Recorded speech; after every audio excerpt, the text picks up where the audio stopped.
Hi, this is Usha. Welcome to Rathod's IAS classes.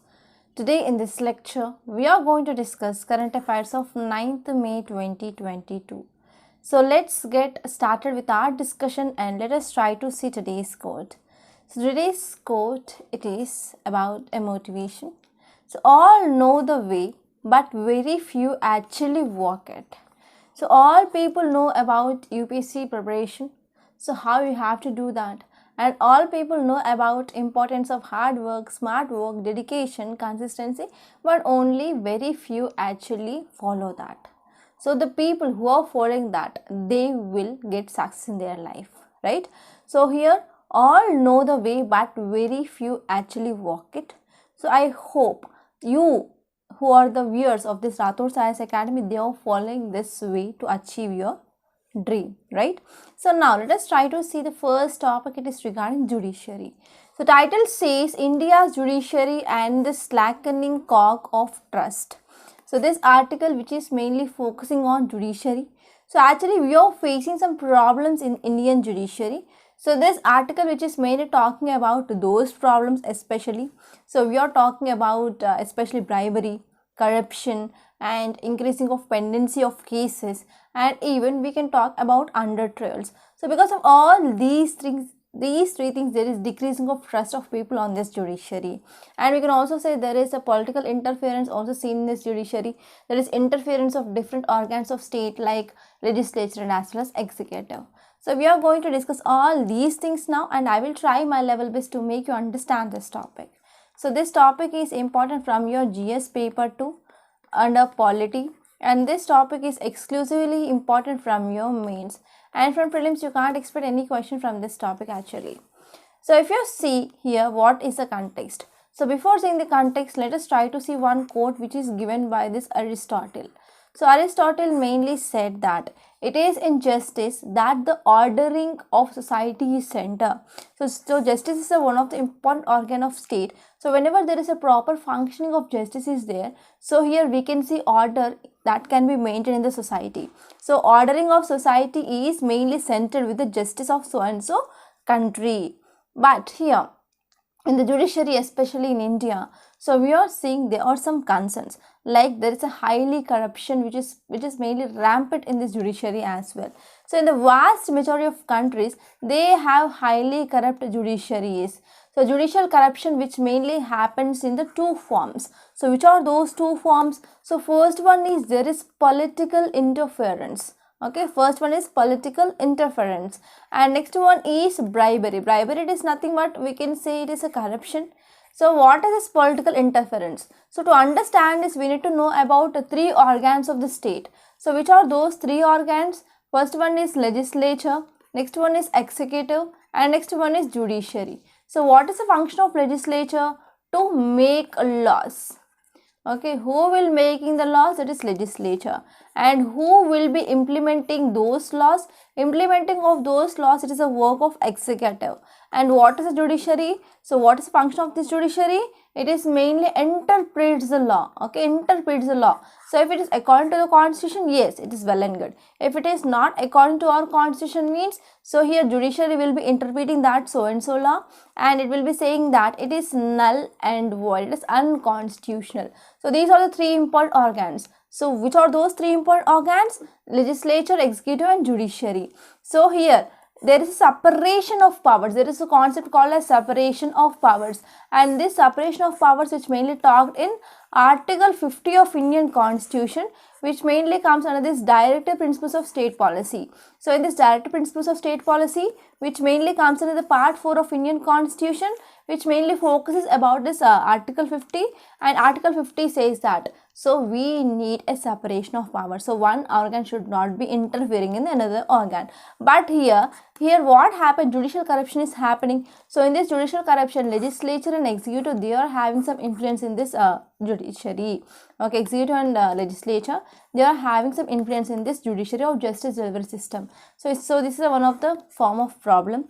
And next one is corruption or bribery. So here, if you are talking about corruption practices, So why there is a corruption in this judiciary? So for example, I am giving corruption to the so and so judge, and I am asking that, so whatever the judgment you are giving, that should be in favor of me. Okay, so mainly to rule in favor of political interest, they are mainly happening. That is corruption is mainly happening, and the people, they are giving this bribery to these judges, and judges who also refuse to comply or political retaliation, they can be swift and as well as harsh. So if at all judiciary or if at all judges are not accepting this bribery means, so they will be having some negative impact on their life and their family as well.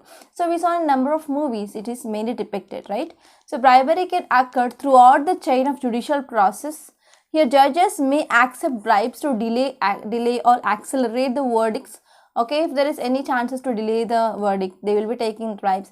And even if they want to go for speedy justice, they are also taking some bribes. So they may accept or deny for the accepting or denying of appeal. So appeal means from district courts we are moving towards high court, from high court we are moving towards Supreme Court. So this process is called appealing. So in this appealing process, to accept or to deny these appeals also, there is a bribery. Okay, and as well as even simply to decide the case in a certain way also, so this bribery is happening. So this bribery which is seen in the throughout chain of this judicial process, and not only even judges but even lawyers, they charge some additional fees to expedite or to delay the cases as well. So our focus is on the functioning and as well as erosion of trust. So because of this political interference, because of this bribery, so there is erosion, there is a declining of trust in this lower judiciary and high courts, which is mainly seen here. So here you need to know about what is this substantive and as well as procedural justice. So if you're talking about substantive justice, it is mainly associated with whether the statutes and as well as whether case laws and unwritten legal principles, they are morally justified or not. And if you're talking about procedural justice, yes, we need to follow certain procedure here in the judiciary, so that should be fair and impartial manner, right? So if you're talking about what laws and as well as statutes, they have not been repealed, so most of them are outdated and most of them are dysfunctional. So we are not taking any steps, okay, any measures even to repeal those outdated laws and as well as statutes. Okay, so it is one of the important cause of concern in our judiciary. So for example, if you're talking about Citizen Amendment Act, which mainly came up in December 2019, which mainly provides citizenship to Muslims, Hindus, Buddhists, Jains, Sikhs, Parsis and Christian, and who came from Pakistan, Bangladesh and Afghanistan to India before this date of December 31st, 2014. Okay, but this files in a phase of secularism, so it is also lead to the violation of substantive justice. Here this act which mainly not allowing this Muslims, so Muslims are accepted here, but only the Hindus, Buddhists, Sikhs, Jains and Parsis and Christians.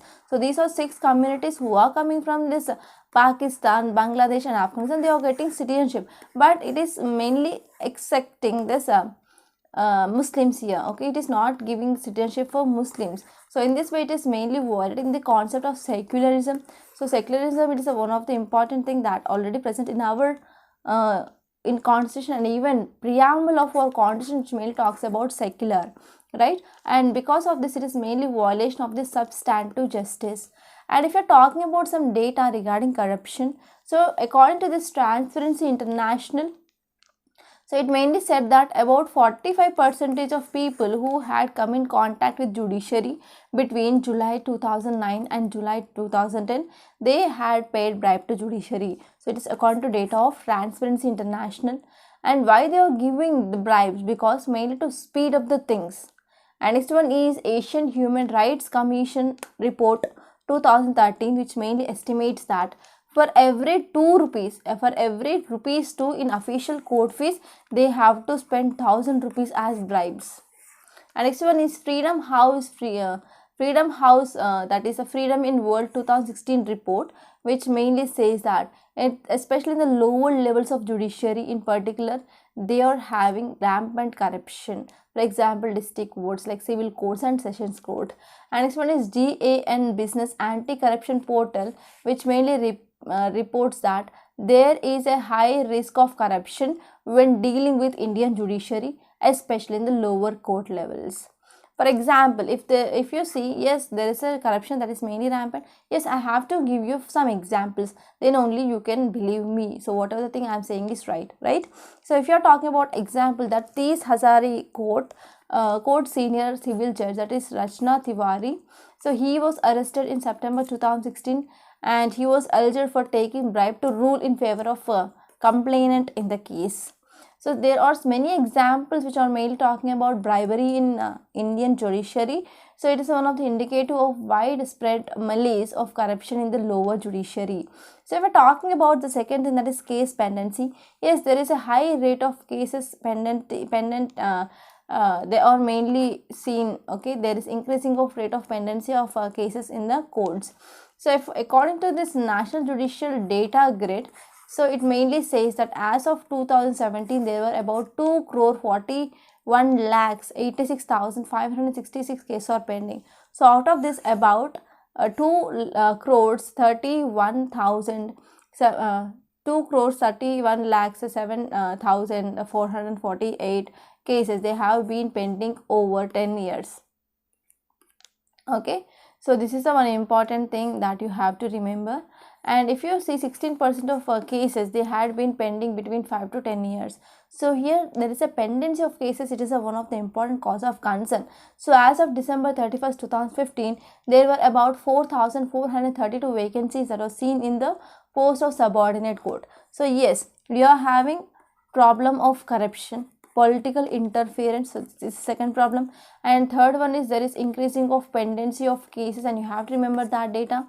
And there is also increasing of vacancy of vacancy of these judges in this lower courts and as well as high courts. And there is 22% of sanction strength which is represented in this subordinate courts. And in the case of high courts, 458 out of this 1079 posts, and here it mainly represents 42% of sanction strength they are working. Okay, and because of this increasing of vacancy also, that led to increasing of pendency of cases. Okay, so whenever there is understaffing is there, that will mainly affect the justice delivery system as well.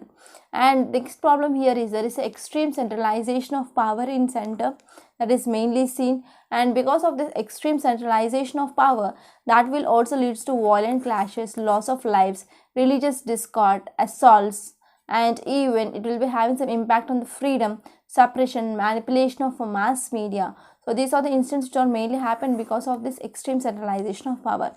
Here we can also add one point regarding this under trials as well. So under trials are also very high in India. So in sum, because of all these concerns, so the trust in this judiciary, that could severely imperil governance. So this is about this topic.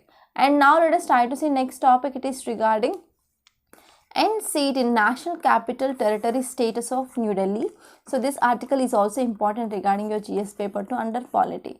And this topic is also important from your mains point of view. So now let us try to see this topic in a very great detail. So if you are talking about this end seat National Capital Territory status, so now there is a third round of litigation, and this litigation which is a dispute between Union government and as well as government of NCT of Delhi.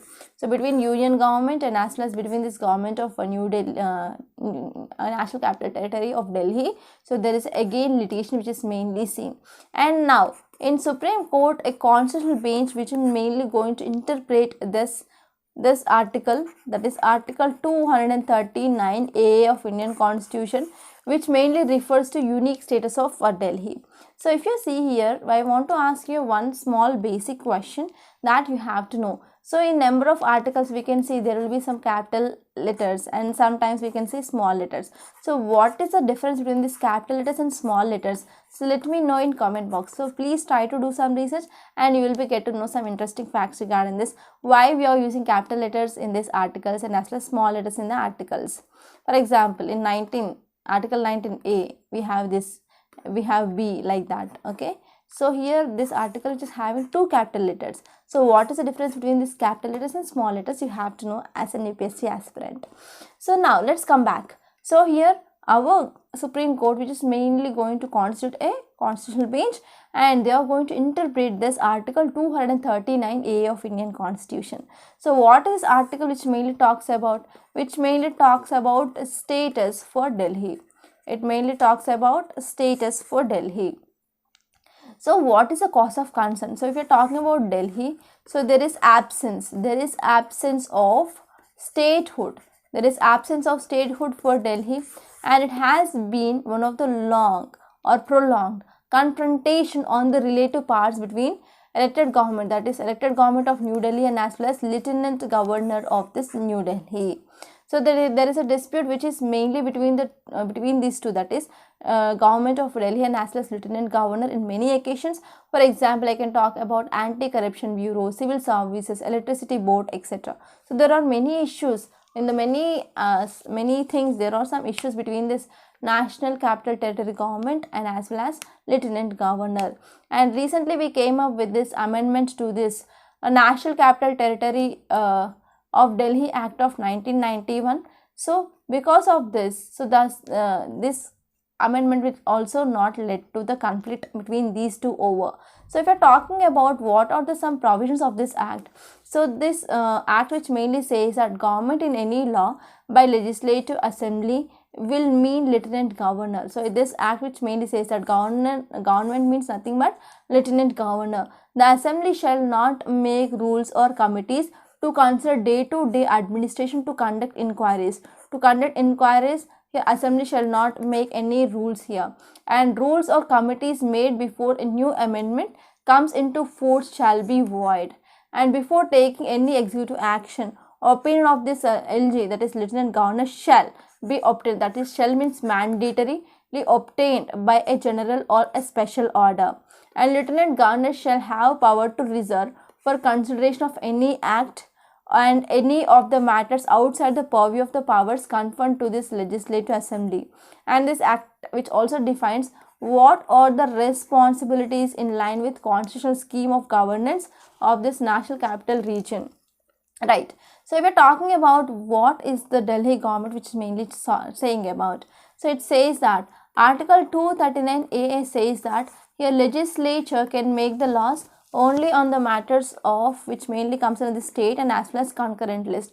So if you're talking about state list, concurrent and central list, which mainly comes under Schedule 7 of Indian Constitution. So here legislature which is having the power to make laws in the state list and as well as in the concurrent list, but it cannot make laws in the three important things, that is police order, public order, police and land. So police, land and public order. So these are the three exceptions. Here in this case, here state government which is not having the right to make the laws.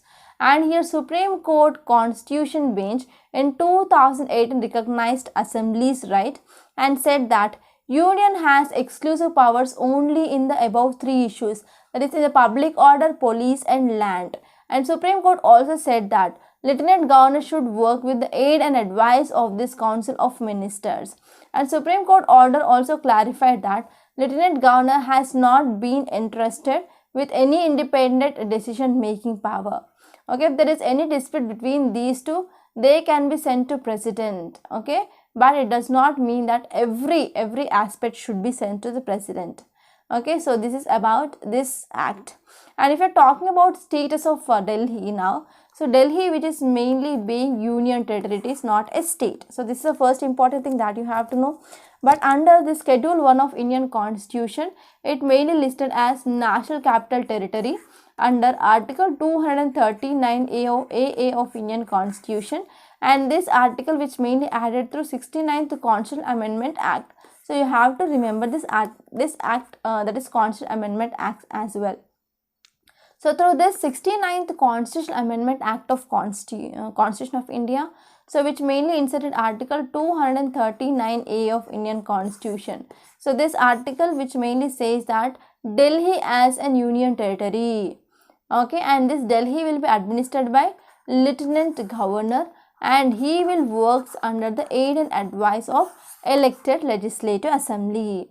So here aid and advice which mainly pertains only to the matters on which the elected assembly has powers under the state and concurrent list. So there is exception, that is public order, police and land. And this Article 239 AA also notes that this Lieutenant Governor has to either act on the aid and advice of Council of Ministers, and he is mainly bound to implement the decision taken by the President on reference being made by him. And even Article 239 AA, which also empowers this Lieutenant Governor to refer a difference of opinion, okay, on any matter with the Council of Ministers to the President. Okay, so because of all these things, now there is a tussle which is mainly seen between this elected government of Delhi and as well as Lieutenant Governor. So if we are talking about what is a judiciary opinion, so Delhi High Court. So earlier Delhi High Court gave a verdict. So in this verdict, it is mainly gave the verdict in the favor of central government. Okay, and case which is mainly appealed to Supreme Court. The Supreme Court referred this matter to a constitutional bench, and it mainly decided some substantial questions of law which are relating to these powers of elected government and as well as Lieutenant Governor of Delhi. And this case, it is commonly called as NCT versus Union of India case of 2018. And this case, which mainly examined by 5 judges case, okay, 5 judge bench, and they came up with some important findings, like the first one is purpose of construction. So the court, which mainly invoked the rule of purpose of construction and said that objectives behind this constitutional amendment, that is 69th Constitutional Amendment Act, it is to guide the interpretation of Article 239 AA. So this means it is mainly talking about principles of federalism and as well as democracy into this Article 239 AA of Indian Constitution, and also says that Lieutenant Governor should act according to the aid and advice of this Council of Ministers. Okay, so it mainly says that Delhi Assembly also have the power to make laws over the subject which are present in the concurrent list and as well as state list, but there are 3 subjects which are excepted. The first one here is police, land and as well as public order. So any matter is not every matter. So if there is any tussle between this Lieutenant Governor and as well as here state government here, so the opinion can be taken to the President, but not every matter. So New Delhi cannot be given statehood. So at the same time, the court ruled that here National Capital Territory of this Delhi cannot be granted the status of the statehood under this constitutional scheme. So what is the way forward? We need to work through the constitutional trust. So we need to focus on the law, that is National Capital Territory Act of 1991, and we need to follow that. And next one is we need to ensure there is a principles of subsidiary as well. Okay, subsidiary, it is a foundational principle of fiscal federalism. Okay, and we need to move towards allocating greater powers to the city governments as well. Okay, so this is about this topic. And now let us try to say next topic is regarding Kashmir Delimitation Report. So we all need to know about, so what is this Delimitation Commission and when this commission came into picture and what was the necessary for coming up of this commission and what are the highlights of this commission report. So all these dimensions we need to know as an UPSC aspirant. So we need to know so what is happening in our country, right? Again, this topic is important from your GS paper 2 under polity. Yes, this topic is important from your prelims. You can get a question regarding some facts regarding this delimitation. And now it is your duty to revise this delimitation. You can open your Lakshmikant and you can get some facts regarding this delimitation. So what is delimitation? So why we need to go for delimitation and who are going to do this delimitation? And now let's try to see what is the context. So after finally multiple objections, extensions, so now we came up with this Jammu and Kashmir Delimitation Commission which submitted the report. So report submitted on May 5th, 2022, and after 2 years, after appointment of this commission, after 2 years, it mainly came up with a redrawing of electoral boundaries in Jammu and Kashmir.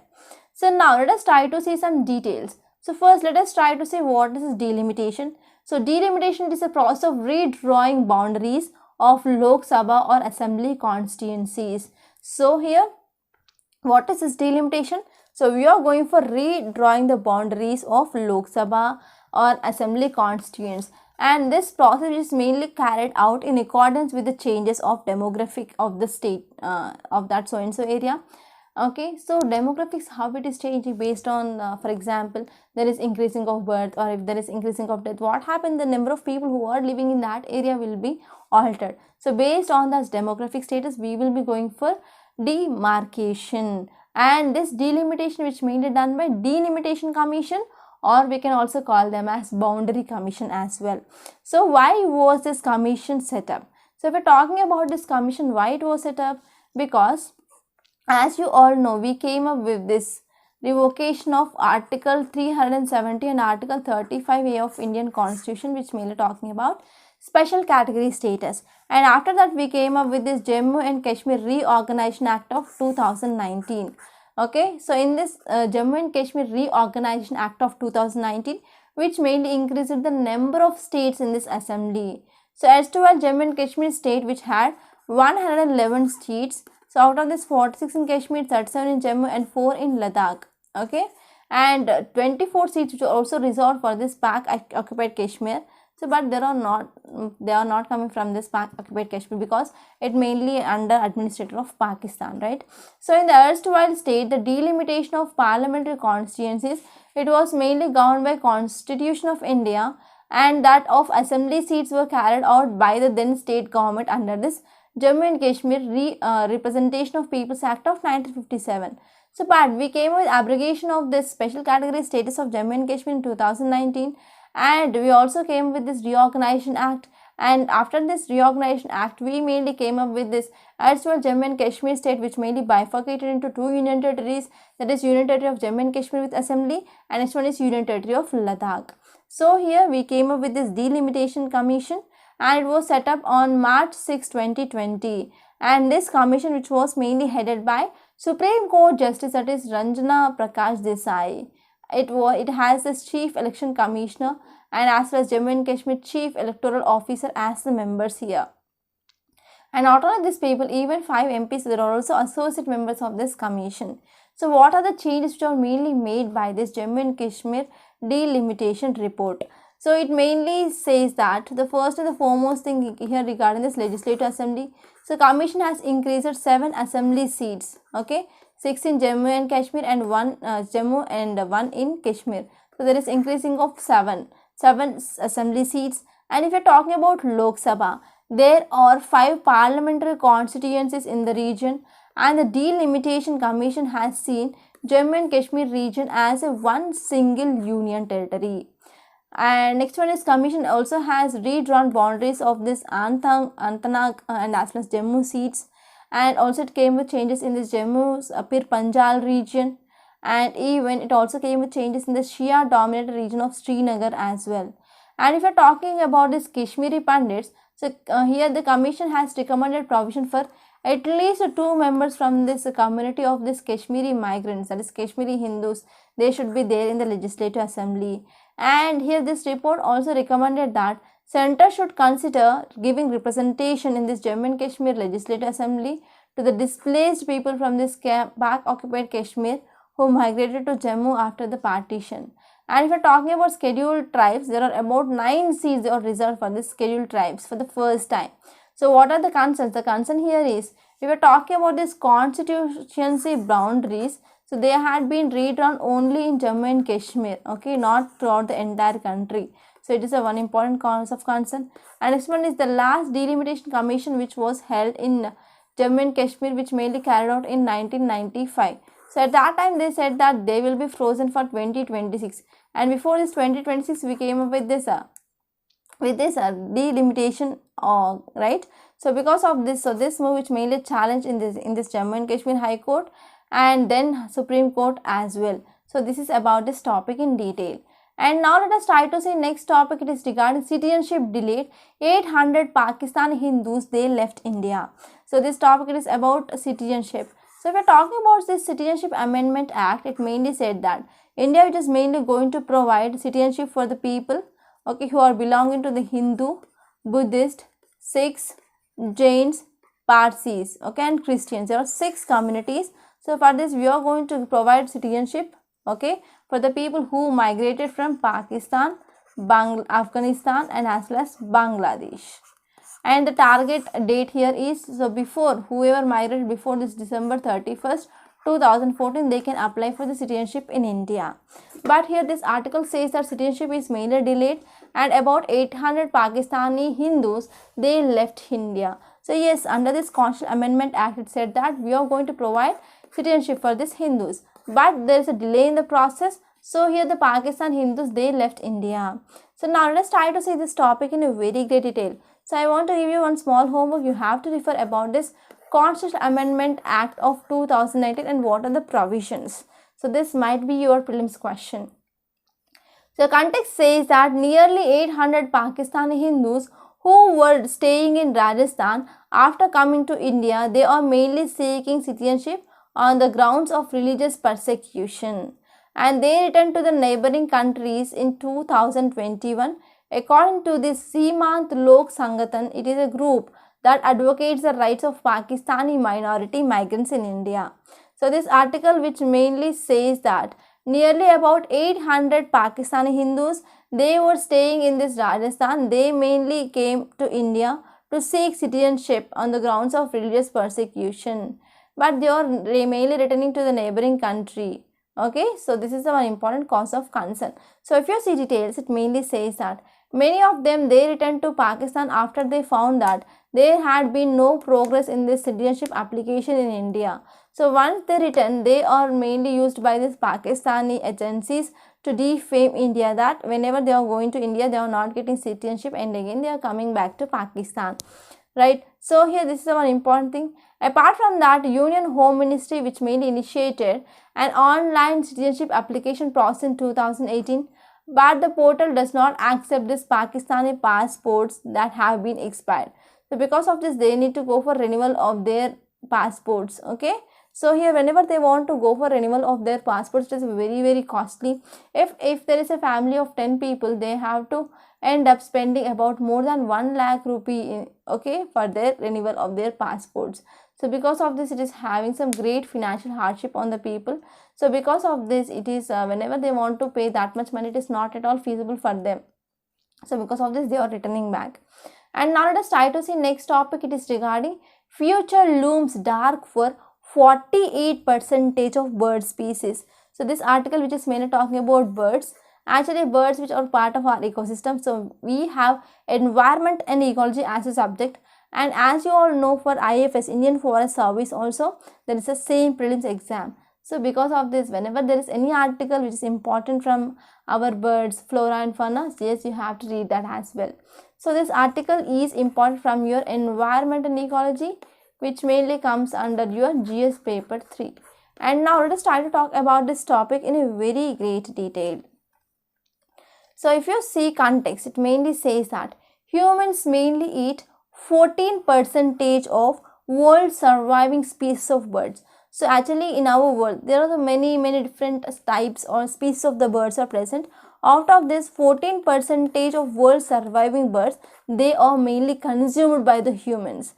However, it is not only the reason why this 48% of the birds which are mainly extincted. Okay, so this is the thing which mainly said by one study, and this study which is mainly done by 9 renowned avian experts and as well as conservationists. So if you are talking about some details, it mainly says that the state of world's birds, an annual review of environmental resources, and this report which is mainly published on May 5th, which has attributed that there is a threat to almost half of this 10,994 recognized extant species of bird. Okay, and we have some reports and some details of this report which mainly says that yes, human consumption is also one cause for this declining of the species of birds. And also not only this human consumption, but also degradation and loss of natural habitats, they are having some direct impact, and even over exploitation of many species, they are mainly posing some key threats for this avian biodiversity. And the use of 37% of surviving bird species as common or exotic pets and 14% as food, they are examples of direct over exploitation. Okay, so here exotic birds and as well as some birds which are available in our country. So we are going for over exploitation of these birds. And this review found that 5,245 that is about 48% of this existing bird species, they were known to suspected to be undergoing population decline as well. So in this context, what is the need? The need here is we need to go for conservation. Okay, we need to go for conservation, and we need to go for removal of the top predators, okay, such that there will be the reciprocal changes that can be seen in the environment, and we can focus on the nutritional cycle as well. And next one is, as you all know, avian diversity, which mainly peaks globally in the tropics. So we are having good amount of diversity, and India it is also very rich in this species. So we have to save them, we have to conserve them. And the next topic, it is about Rakhi skeletons, DNA samples sent for analysis. So if you have completed your Indus Valley civilization topic or Harappan civilization, so there is a one Harappan site, that is Rakhi is present. And now recently, after, I think 2 months ago, there was some skeletons were mainly found in this Rakhi, and now these DNA samples are sent to this labs, such that we are going to get more facts regarding this civilization. So now let us try to talk about this topic. It is important from your GS paper 1 under history point of view, especially from your art and culture and as well as your ancient history.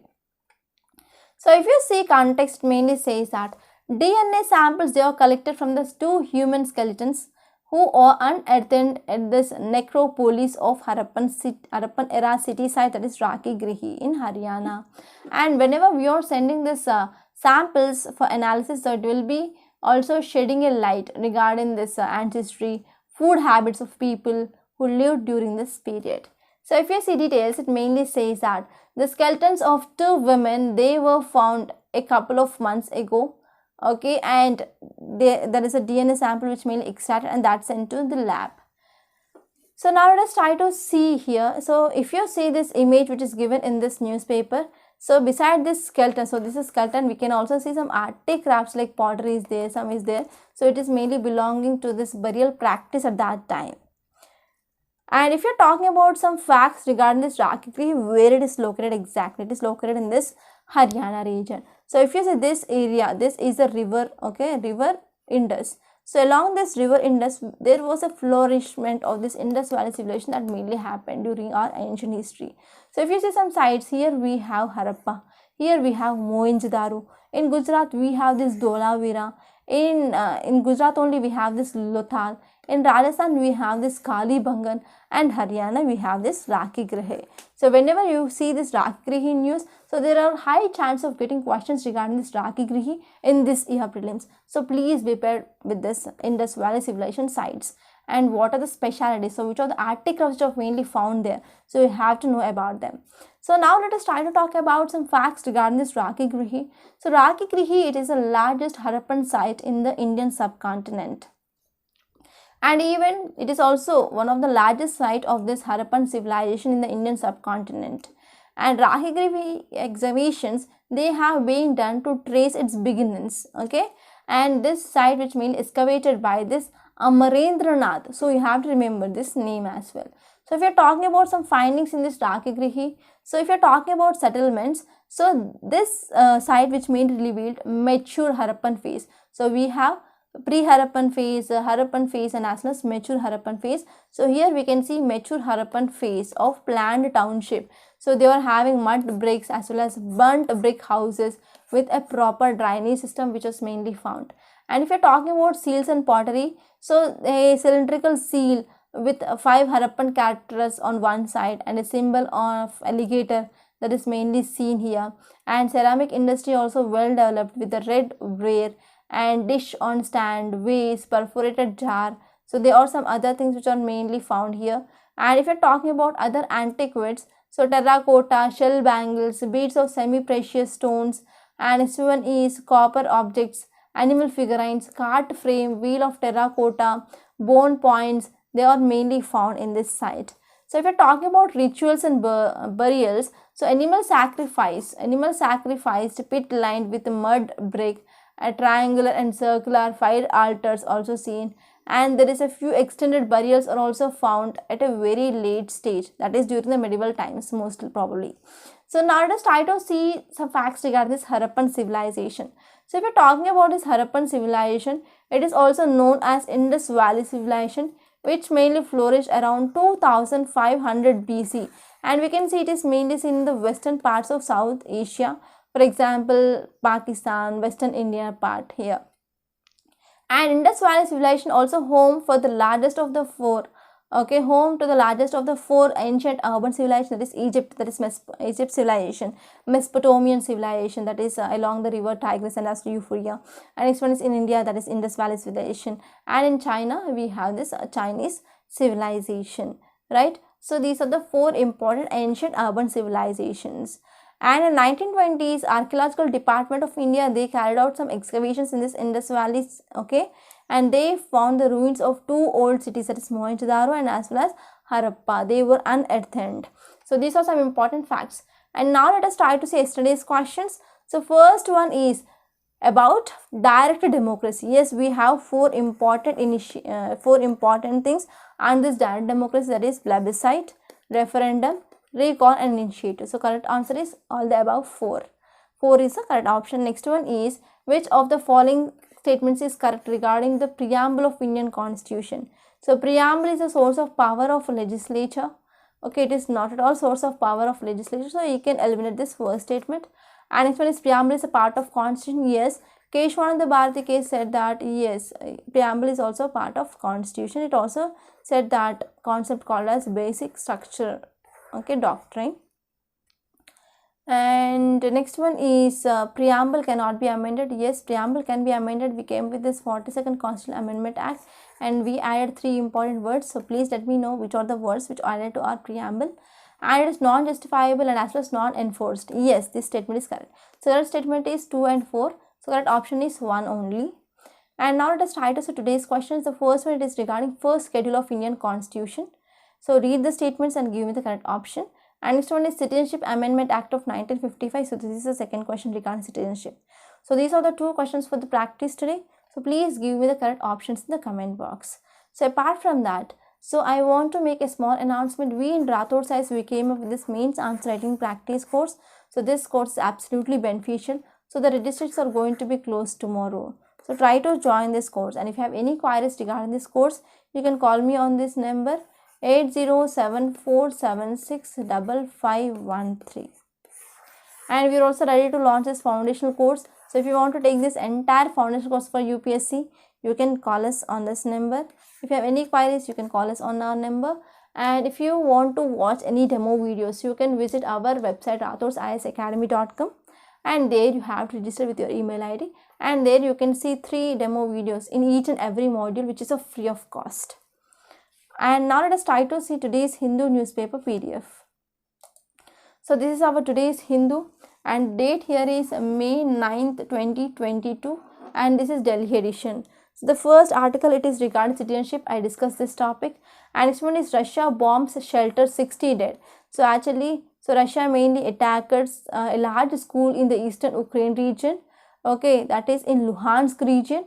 So here, because of this bomb, as it is a shelter, so there are number of people they died, and there are number of people they are mainly in the fire. And now let us move forward. And here you can see, we must insist on this LAC status quo, okay, says our Lieutenant General. So this article, it is very important from our international relations point of view, because as you know that since 2020 onwards, LAC at its line of actual control, there is a military standoff that is mainly seen. Till now, there is no permanent solution or status quo. So we need to focus on this issue. And you can leave the city page. So there is nothing much important today.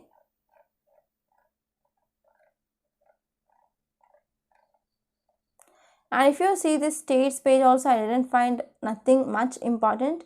And in this page number 5, there is one article regarding this bird species. I discussed this topic. And you have to know about Cyclone Asani. So Cyclone Asani, which is mainly developed over this Bay of Bengal, and it is mainly moving towards the coast of AP. So that there are some cyclonic storm that we are going to experience in AP. So here you need to revise topics regarding this cyclone, okay, which comes under our static syllabus of GS paper 1 under geography. And if you move forward in this editorial page, I discussed about this NCT status. I discussed about this judiciary, and there is not much important regarding this athletes. And in this editorial page, that is op-ed page, there is one article that is important regarding Indian universities. You have to study this and you have to make some notes regarding this topic. So actually the video had become very lengthy and I exceeded my time limit. So I can't discuss each and every article, so that I am giving a brief idea. Regarding this Jammu and Kashmir delimitation report, I discussed this topic. And actually this Saint Finn's victory, which is meant for Northern Ireland. So you can get a question regarding what is this Saint Finn's, so where it is located. And you have to know that. And next topic is regarding data. So data, it is becoming a powerful weapon now. So who should govern our data? So if there is any article or editorial which appeared in our Hindu newspaper, then I will be going to discuss about this. And then so please read about this, who need to govern our data. And next, if you move to this paper, there is nothing much important today. And here also I didn't find any article important. And in this 12th page, I discussed this topic regarding this Rajgrihi sentence. And next one is Aorta clamp to save lives during the childbirth. So what happened during the childbirth? Woman or mother will be undergoing bleeding. Okay. So whenever this bleeding which is not controlled, means that will lead to the death of the mother. So it is one of the prime reason for the increasing of maternal mortality rate. So here we can use this aorta clamp to save this lives during this childbirth. Okay, so this is one important thing here. And in this world page also I didn't find much important. And this money wise also there is nothing much important. So these are the some important articles that appear in this today's Hindu newspaper. So I hope you enjoyed this lecture. Please subscribe to Rathod's IAS Academy and don't forget to like, share and comment my videos. Thank you so much.